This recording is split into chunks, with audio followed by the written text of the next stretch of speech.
Bonjour et bienvenue, vous écoutez l'épisode 28 de Quinoa, le podcast qui sème les graines d'une vie plus saine.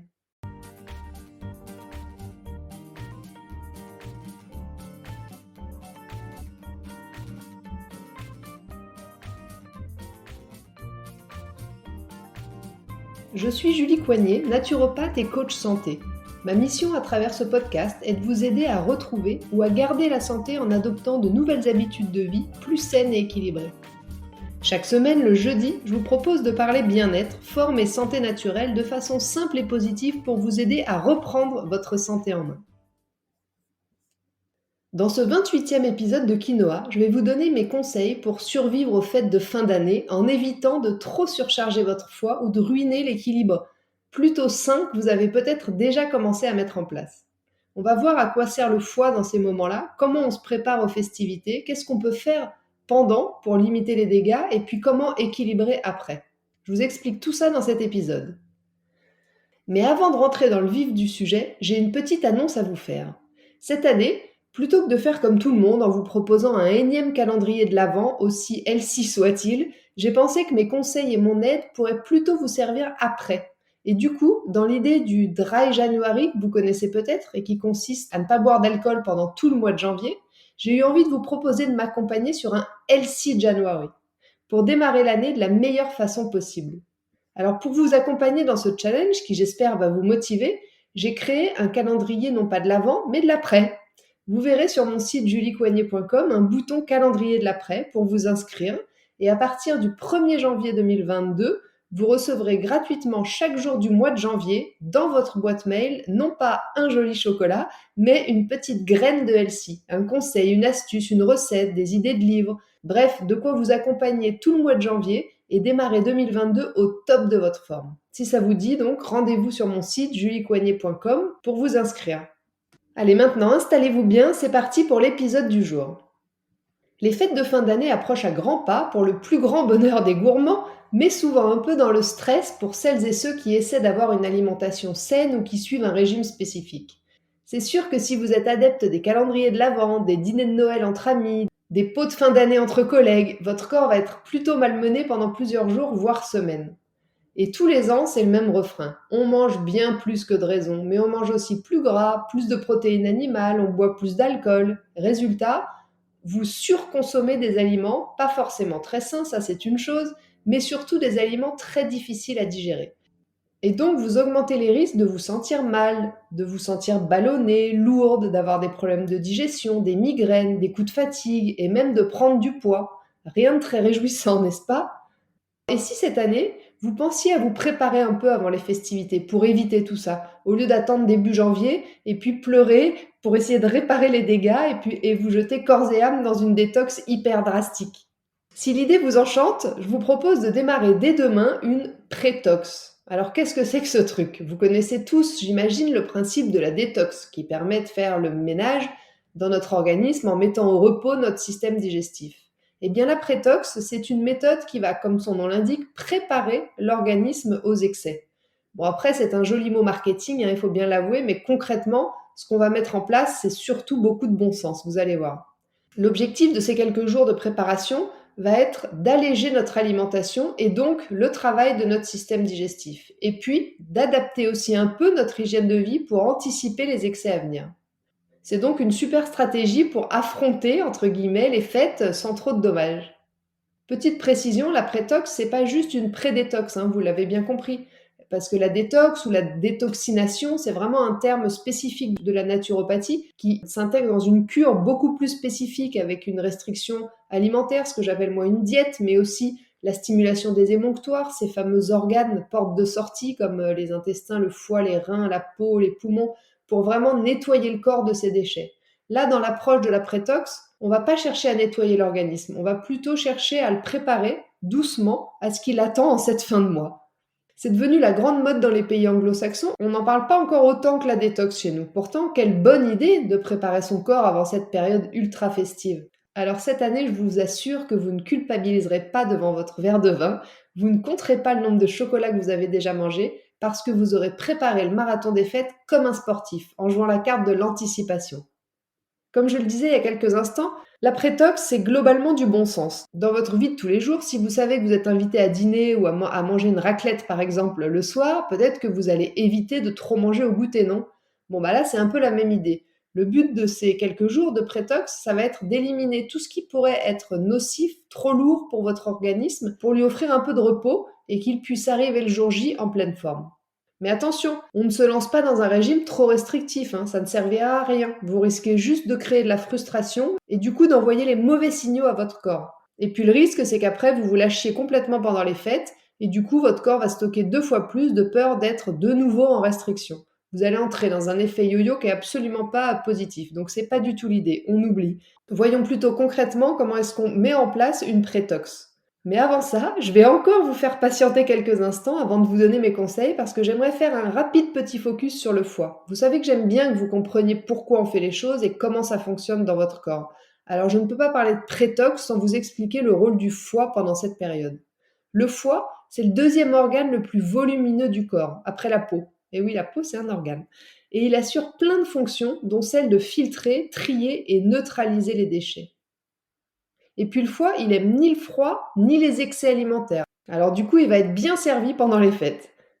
Et c'est d'ailleurs pour ça que pendant ou après les fêtes, souvent, vous êtes nombreux à souffrir de migraines hépatiques, de troubles digestifs, vous vous sentez barbouillé, vous avez des nausées, vous avez du mal à dormir, vous avez la langue pâteuse. Vous voyez de quoi je parle?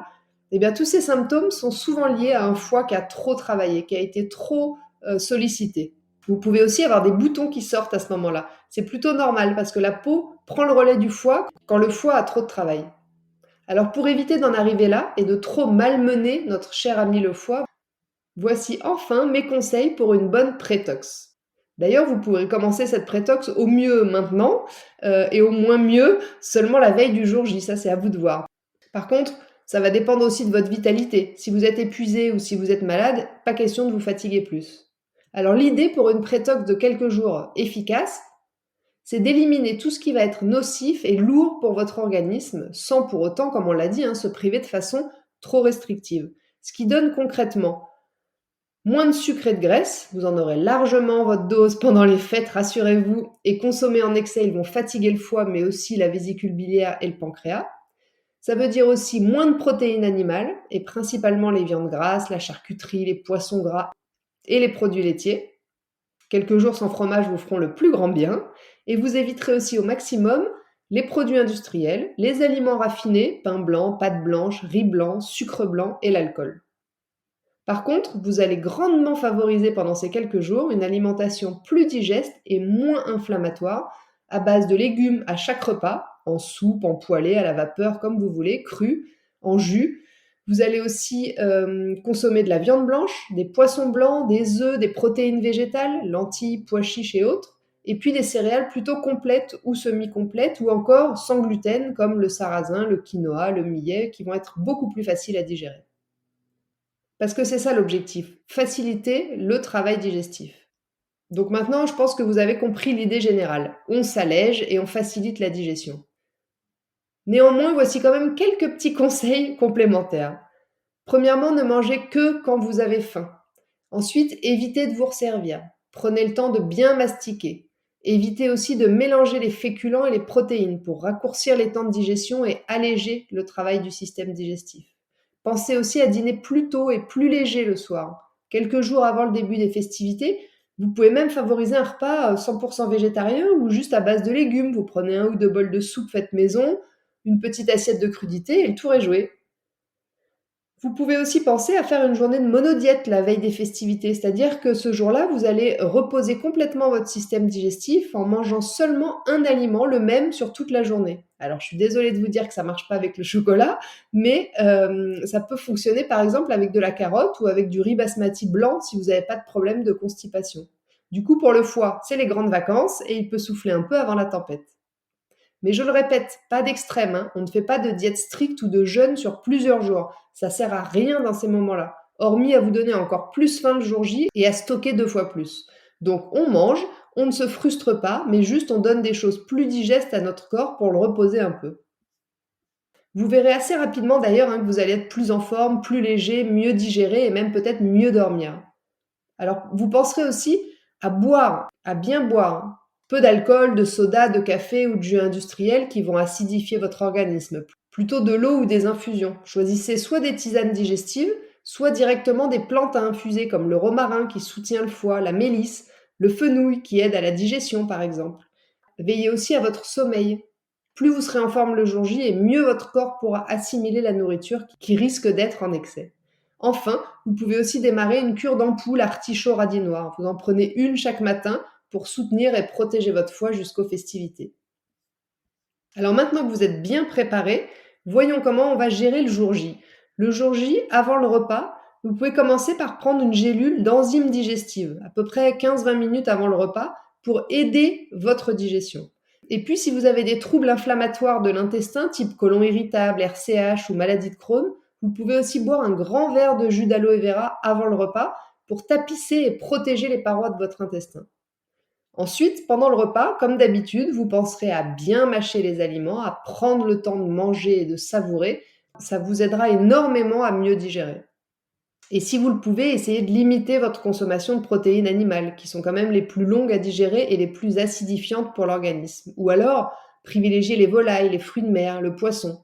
Et puis pensez aussi à aller vers des accompagnements plus digestes, comme les patates douces, la châtaigne, les courges, qui sont des glucides faibles et qui vont donner moins de travail à votre système digestif. Bon, et puis en vrac, d'autres petites astuces qui pourront aussi vous aider. Mangez un fruit par exemple avant de partir pour le repas ou avant d'attaquer l'apéro. Ça vous aidera à moins vous jeter sur les petits fours. Moi, je fais souvent ça quand je suis invitée à dîner et effectivement, ça marche plutôt bien. Évitez aussi les mélanges d'alcool. Privilégiez un ou deux bons verres de vin rouge. Pensez à boire un verre d'eau entre chaque verre d'alcool pour bien vous réhydrater. Et puis faites une pause avant le dessert pour laisser votre corps respirer un peu. Enfin, au niveau des compléments alimentaires, vous pouvez prendre du Nux Vomica 7CH en homéopathie, 3 granules 3 fois dans la journée si vous êtes sujet aux nausées digestives. Et après le repas, prenez aussi 2 ampoules d'artichaut radis noir ou buvez une infusion de romarin avec un peu de gingembre. Ou encore, prenez 2 gouttes d'huile essentielle de menthe poivrée sur un cachet neutre, un mini bout de pain de mie ou une petite cuillère d'huile végétale. Tout ça pour vous aider à accompagner le système digestif et à faciliter la digestion. Et puis, si vous avez de l'énergie après le repas, allez marcher, faites une petite balade, ça aidera aussi la digestion. Et par contre, si vous êtes vraiment KO, allongez-vous et mettez une bouillotte chaude sur votre foie. Je vous rappelle qu'il a besoin de chaleur, le foie, pour bien travailler. Donc ça va grandement l'aider. Et puis bon, je le dis au cas où, mais pensez quand même à profiter. C'est pas ce que vous allez manger un ou deux soirs dans l'année qui va impacter votre forme, votre poids ou votre santé générale. C'est plutôt ce que vous mangez tous les autres jours, si je peux me permettre. Quelques excès, ça fait partie de l'équilibre. C'est ma règle des 80-20. On mange sain équilibré 80% du temps, on se fait plaisir sans culpabiliser 20% du temps. Rappelez-vous cette citation aussi que j'aime beaucoup et que je dis souvent pendant mes consultations: rien n'est poison, tout est poison. C'est la dose qui fait le poison. Alors si vous avez la chance d'être bien entouré ce jour-là, profitez à fond de ces moments festifs et conviviaux. Pour finir, on va maintenant voir ce que vous pouvez faire le lendemain pour équilibrer au mieux vos excès, si excès il y a eu. Eh bien, le lendemain, c'est du bon sens, encore une fois, mais la meilleure chose à faire, c'est d'écouter son corps et de manger que si on a faim. Si vous sentez que vous n'avez pas encore fini de digérer correctement le dîner de la veille, ne mangez pas. C'est l'occasion idéale pour jeûner jusqu'à ce que la faim revienne. Par contre, vous penserez à bien vous hydrater en buvant de l'eau ou encore une fois des tisanes digestives. La camomille romaine en infusion va être top les lendemains de fête, par exemple, en cas de gueule de bois, de nausées. Vous pouvez aussi prendre de l'anis étoilé pour éliminer les ballonnements, ou encore des graines de fenouil pour faciliter votre digestion, ou en cas de crampe abdominale. Mais aussi, pourquoi pas, des jus verts pressés à froid si vous avez un extracteur. Et puis, si vous avez la sensation de faim, allez-y tout doucement, mangez plutôt léger et axez plutôt votre assiette vers du végétal. Ensuite, petit remède de grand-mère, si vous sentez que votre digestion est très compliquée ou que vous êtes un peu nauséeux, nauséeuse, diluez une cuillère à soupe de bicarbonate de soude dans un verre d'eau et buvez. Et allongez-vous avec une bouillotte bien chaude sur le foie. Il n'y a rien de mieux à faire. Et puis les jours suivants, vous essayerez encore de bouger un peu plus que d'habitude en allant faire une sortie vélo, courir, marcher. N'oubliez pas que transpirer, c'est éliminer. Bon, avec tout ça, je pense que vous êtes vraiment parés pour festoyer sans culpabiliser. Et puis surtout, ne vous inquiétez pas, si vous avez raté le coche ou si vous avez envie de démarrer l'année de la meilleure façon possible, il ne vous restera plus qu'à attaquer en janvier avec mon calendrier de l'après 100% LC pour assurer votre début d'année. Je vous rappelle que l'inscription est gratuite et se fait sur mon site à partir d'aujourd'hui sur juliecoignet.com. Sur ce, l'épisode 28 de Quinoa touche à sa fin. Je vous remercie de m'avoir écouté jusqu'ici. J'espère sincèrement qu'il vous a plu et qu'il va vous aider à survivre aux fêtes de fin d'année. Et si vous pensez que cet épisode peut intéresser des gens autour de vous, vos amis, n'hésitez pas à leur transférer ou à le partager sur vos réseaux sociaux. Si vous n'avez pas pu prendre de notes et que vous voulez retrouver tous mes petits conseils par écrit, vous retrouverez le contenu de ce podcast retranscrit dans l'article de blog dédié à l'épisode, encore une fois sur mon site juliecoignet.com. Je vous invite également à vous abonner à ma newsletter pour ne rater aucun épisode du podcast, mais aussi pour suivre mon actualité et profiter de conseils exclusifs chaque semaine directement dans votre boîte mail. La semaine prochaine, ne ratez pas l'épisode 29 de Quinoa. Je répète, ne ratez pas l'épisode 29 de Quinoa. Ce sera Noël avant l'heure. Je ne vous en dis pas plus. En attendant, si vous voulez me faire un petit coucou ou échanger, j'en serais vraiment ravie et je vous invite à me rejoindre sur Instagram, @juliecoignet-8 naturopathe.